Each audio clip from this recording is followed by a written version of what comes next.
வெளியூர்ல இருந்து யூகேக்கு வந்து வேலை செய்யணும்னு நினைக்கிற ஒரு மக்களுக்கும் வந்து ஒரு விசா கேட்டகரி இருக்குது. அதுதான் டியர் 2ன்னு சொல்லுவாங்க. ஸோ அந்த டியர் 2 விசா தான் இப்போது ஸ்கில்டு ஒர்க்கர் விசான்னு சொல்கிறாங்க. இந்த ஸ்கில்டு ஒர்க்கர் விசா இருந்தால் தான் நம்மளால் வந்து யூகேல வந்து ஒர்க்கே பண்ண முடியும். அந்த ஸ்கில்டு ஒர்க்கர் விசாவை பற்றி தான் இந்த வீடியோவில் நான் உங்களுக்கு பிரேக் டவுன் பண்ண போகிறேன். ஸ்கில்டு ஒர்க்கர் விசானா என்ன, அதில் என்னென்ன மாதிரியான விஷயம்லாம் இருக்குது, அண்ட் அதோட சேலரி த்ரெஷோல்ட்லாம் எப்படி இருக்கும், நம்ம ஊர்லேருந்து இங்கே வரணும்னா அதை எப்படி நம்ம அப்ளை பண்ணி எடுக்கிறது, ஸோ இந்த மாதிரியான எல்லா விஷயத்தையுமே இந்த வீடியோவில் நான் உங்களுக்கு சொல்ல போகிறேன். ஸோ டைம் வேஸ்ட் பண்ணாமல் வீடியோக்குள்ளே போயிடலாம் வாங்க.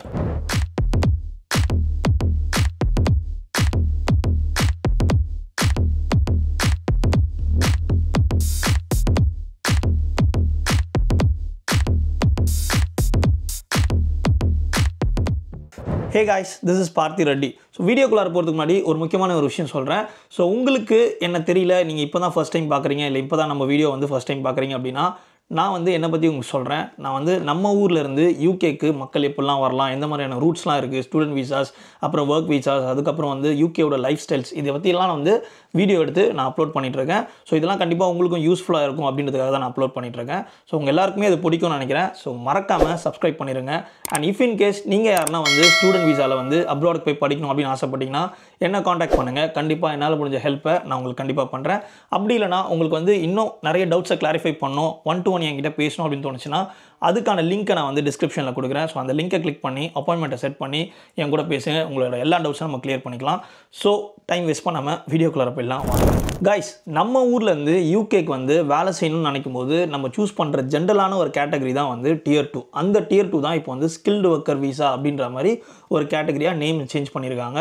ஸோ அந்த ஒரு ஸ்கில்டு ஒர்க்கர் விசான்றது ஒரு ஜென்ரலான விஷயம், லைக் ஜென்ரலான விசா, எல்லாருமே எடுக்கிற ஒரு ஜென்ரலான ஒரு விசா தான், சரிங்களா? இந்த ஸ்கில்டு ஒர்க்கர் விசா வந்து நீங்கள் யூகேல ஒரு ஸ்டூடெண்ட்டாக இருக்கீங்க, உங்களோட ஸ்டடீஸ் முடிஞ்சிருச்சு, ஸோ அதுக்கப்புறம் வந்து ஒரு கம்பெனியில் நீங்கள் வேலை எடுத்து உட்காறீங்க அப்படின்னாலும் நீங்கள் ஸ்விட்ச் பண்ணிக்கலாம். இல்லைனா இங்கே கிராஜுவேட் விசாவில் இருக்கீங்க அப்படின்னா கிராஜுவேட் விசா முடியறதுக்கு முன்னாடியும் நீங்கள் வந்து இந்த ஸ்கில்டு ஒர்க்கர் விசாவில் ஸ்விட்ச் பண்ணலாம். அண்ட் அப்படி இல்லைனா நம்ம ஊரில் இருந்து இங்கே டேரெக்டாக யூகேக்கு வரணும்னு நினைக்கிறீங்க, யூகேல வேலை தேடணும்னு நினைக்கிறீங்க அப்படின்னாலும் இந்த ஸ்கில்டு ஒர்க்கர் விசாவுக்கு நீங்கள் அப்ளை பண்ணலாம். பட் இதெல்லாம் அப்ளை பண்ணுறதுக்கு முன்னாடி ஆக்சுவலாக வந்து இதில் என்னென்ன இருக்குன்னா, நீங்கள் வந்து ஒரு எம்ப்ளாயரை ஒருத்தரை பிடிக்கணும். லைக் ஃபார் எக்ஸாம்பிள் நம்ம வேலை தேடுறது தான் வச்சுக்கோங்களேன். இப்போ நம்ம ஒரு வேலையை தேடி அந்த வேலையில் போய்ட்டு நம்ம ஹெச்ஆர் கிட்ட போய்ட்டு எல்லாத்தையும் பேசி முடிச்சுட்டு ஹெச்ஆர் வந்து நமக்கு வந்து ஆஃபர் லெட்டர் இல்லைனா ஜாயினிங் லெட்டர்லாம் கொடுக்குறாங்க இல்லையா? ஸோ அந்த மாதிரி ஒரு லெட்ரு மாதிரி நமக்கு வந்து இந்த இடத்துல இருந்து வரணும்னு வச்சுக்கோங்களேன். யூகேல ஏதோ ஒரு கம்பெனி இருக்குது, அந்த கம்பெனியில் நீங்கள் வந்து அப்ரோச் பண்ணுறீங்க. யூகேல இருக்கும்போதும் சரி, இல்லைனா இந்தியாவில் இருந்தும் சரி, டேரெக்டாக நீங்கள் அப்ளை பண்ணுறீங்க. உங்களோட கவர் லெட்டர், உங்களோட சிவி, உங்களோட எக்ஸ்பீரியன்ஸ்லாம் பேஸ் பண்ணி அந்த கம்பெனியில் நீங்கள் அட்டென்ட் பண்ணுறீங்க அப்படின்னா அந்த கம்பெனியோட இன்டர்வியூவில் நீங்கள் வந்து கிளியர் பண்ணிட்டீங்க அப்படின்னா அவங்க வந்து கண்டிப்பாக நீங்கள் டேரெக்டாக யூகேக்கு கிளம்பி வாங்கன்னு சொல்ல முடியாது. பிகாஸ் நீங்கள் கிளியர் பண்ணிட்டீங்க, நீங்கள் வேணும் அப்படின்ற மாதிரி அவங்க நினச்சாங்கன்னா உங்களுக்கு அவங்க வந்து சிஓஎஸ் அப்படின்னு சொல்லிட்டு ஒரு லெட்டரை கொடுக்கணும். சிஓஎஸ்னால் சர்டிஃபிகேட் ஆஃப் ஸ்பான்சர்ஷிப்.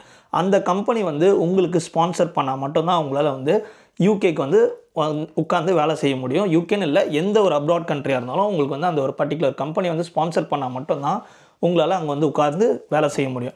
அப்படி யூகேலே இருக்கிறவங்க பண்ணாலும் இதே தான் கேஸ். யூகேலே ஒருத்தவங்க இருக்காங்க, ஸ்டூடெண்ட் விசாவில் இருக்காங்க அப்படின்னா ஸ்டூடெண்ட் விசாவுக்கு வந்து அந்த ஒரு யூனிவர்சிட்டி அவங்களுக்கு ஸ்பான்சராக இருக்கிறதுனால தான் அவங்க இங்கே வந்து படிக்கிறாங்க, இங்கே வந்து அவங்களோட ஸ்டடீஸை கம்ப்ளீட் பண்ணுறாங்க.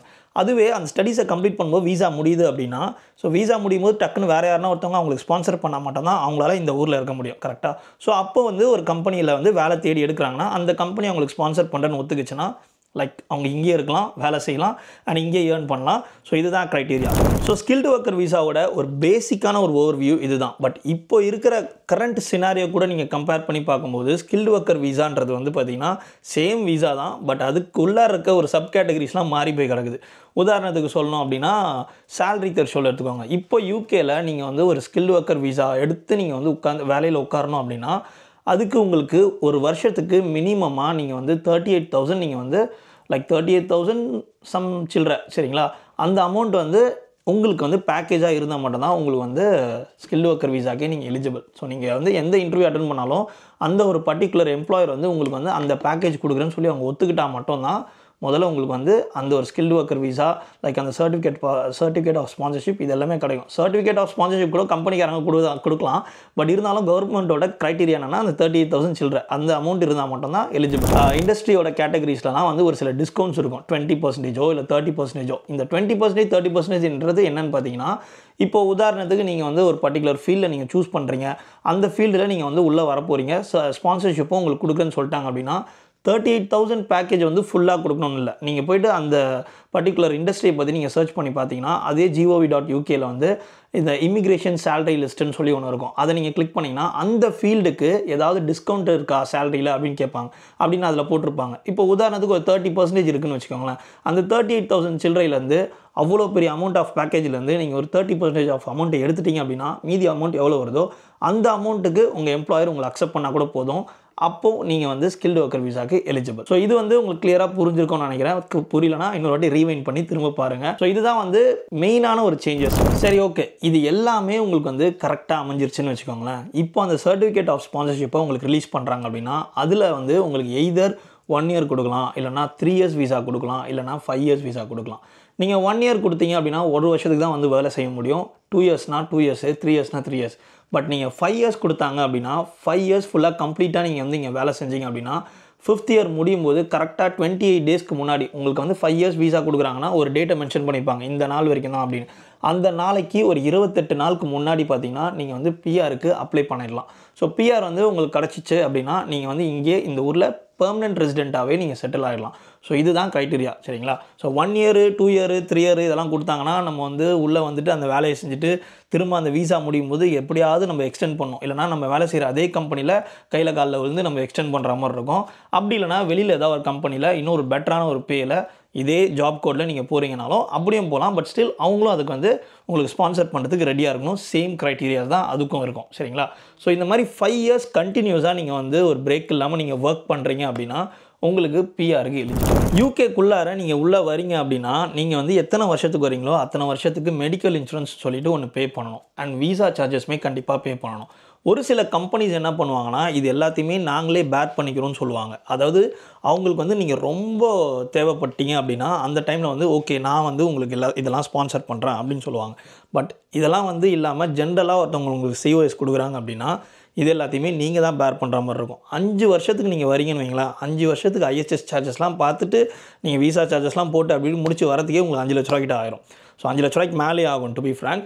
ஸோ அந்த மாதிரி நீங்கள் வந்து உங்கள் சைட்லேருந்து நீங்களே அதை போட்டுட்டு வரணும். அந்த மாதிரி வந்த பிறகு தான் உங்களுக்கு அந்த மெடிக்கல் இன்சூரன்ஸும் போட்டால் தான் உங்களால் வந்து விசாவே அப்ளை பண்ண முடியும். அதுக்கு நீங்கள் பே பண்ணதுக்கப்புறம் தான் விசா சார்ஜஸே பே பண்ணுவீங்க. ஸோ அது ஒன்று இருக்குது. ஸோ அந்த கம்பெனி வந்து நீங்கள் இன்கேஸ் வந்து ஒரு இன்டர்வியூவில் வந்து இதெல்லாம் பேசுகிறீங்க அப்படின்னா இதையும் அவங்கள்ட்ட கேட்கலாம் தாராளமாக. எனக்கு வந்து மெடிக்கல் இன்சூரன்ஸ்லாம் இவ்வளோ பே பண்ணணும், அவ்வளோ பே பண்ணணும், நீங்கள் எதாவது எனக்கு ஸ்பான்சர் பண்ணுறீங்களா அப்படின்றது தாராளமாக கேட்கலாம்.